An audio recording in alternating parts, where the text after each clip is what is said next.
Komið þið sæl og verið velkomin í föstudags þátt N4 sem helgar þáttur stöðvarinnar.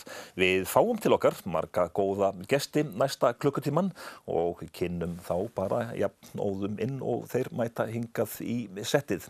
En fyrsti viðmælandi minn Selma Malmqvist, lögreglukona á Akureyri og við ætlum að tala svolítið endurskinsmerki en núna að renna upp dimmasti árstíminn og þá nauðsynlegt það ekki Selma að vera með endurskinsmerki. Það það. Það mjög nauðsynlegt að sjást vel í myrkrinu.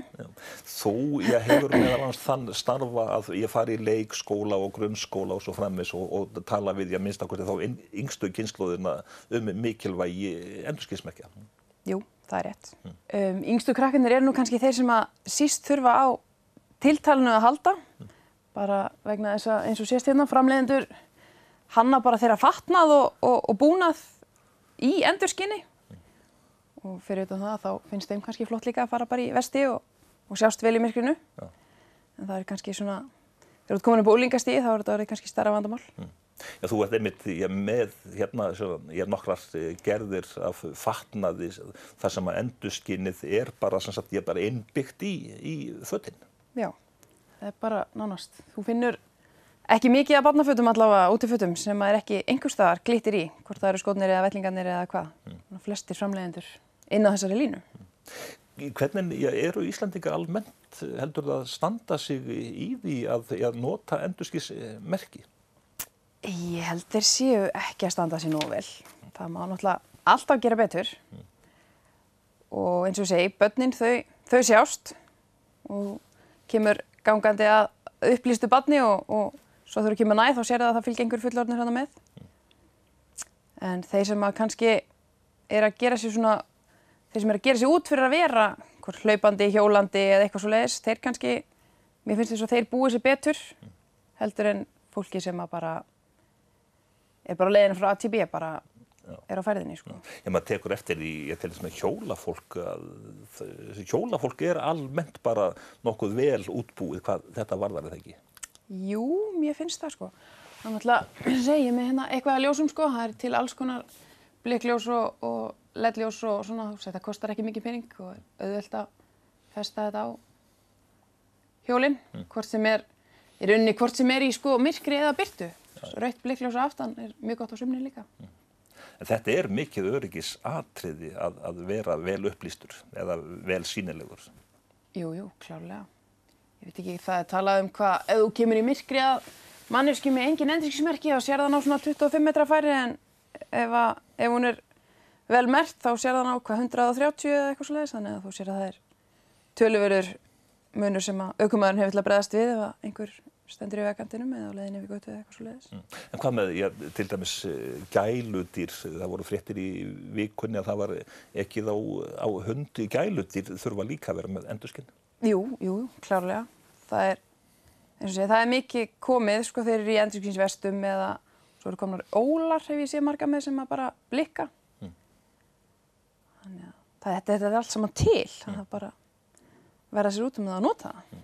Þegar þú ferð í skólan og ert að tala við krakkana, hvað segja þau? Eða ertu kannski að nota líka þá tækni að láta krakkana hvetja foreldra til þess að vera með endurskinsmerki? Jú, maður nota alltaf þá leiðina, sko, að reyna að hvetja börnin til að hvetja foreldrana, eins með hjálmanotkun og annað, sko.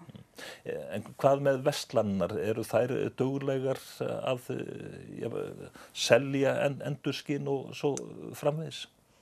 Já, þú getur keypt alveg svona flott endurskinsmerki, sko, en mér finnst kannski hafa minnkað það að, eins og til dæmis bara á lögreglustöðina, fyrir nokkrum mánuðum var hægt að fá, þú gast komið bara á lögreglustöðina og fengið endurskinsmerki því að tryggingafélögin og alls konar aðilar komu með, sko, en það hefur dregið úr því. Já. Og svo fyrirtækjum, þeim ekki heimilt að fara í skólana og gefa til dæmis? Nei, en reyndar hérna kom þetta upp úr töskunni hjá skólanum í síðustu viku. Slysavarnarfélagið Landsbjörg hefur fengið vilyrði greinilega til að dreifa og þeir dreifuðu á alla bekki. Hvort það alveg frá fyrsta og upp í 10. Þannig að þar voru unglingarnir búin að hengja þetta í úlpuna, spurning hversu lengi það hangir. Já. En þegar þú ert að keyra svona bæinn, hvað sýnist þér svona, hvernig ástandið? Það eins og sé, það misjafnt bara.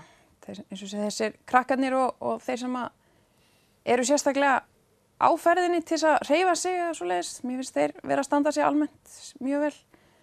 En við fullorðna fólkið og eldri börnin, þau sjást afskaplega illa.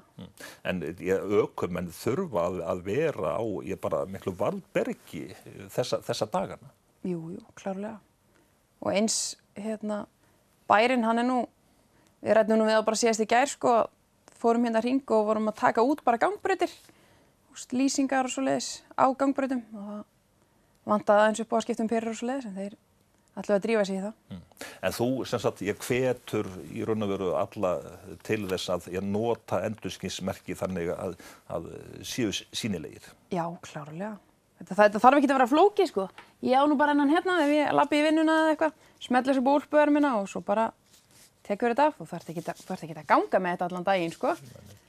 En þetta þarf ekki að vera mikið. Nei. En svo nú, ykkar fatnaður lögregluna, þið nú vel sýnileg, það Já, það buxnaskálmunum og alls staðar á bakinu, alls staðar sem stendur lögreglan, það skrifað í endurskinn. Já, og bílarnir? Bílarnir, já, þeir sjást mjög vel. En hvernig verður þinni vinnu háttað svona næstu vikurnar? Verður þú eitthvað svona í þessu einmitt að hvetja fólk til þess að vera með endurskinsmerki? Já, við erum búin að vera að hvetja bílstjóra núna til þess að láta lagfæra hjá sér ljósin.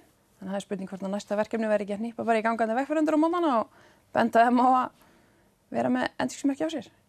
Það einmitt að það að gera að vera sýnilegur í umferðinni. Selma, bara þakka þér kærlega fyrir komuna og þessu næst ætlum við að huga að sykursýki sem alvarlegur sjúkdómur.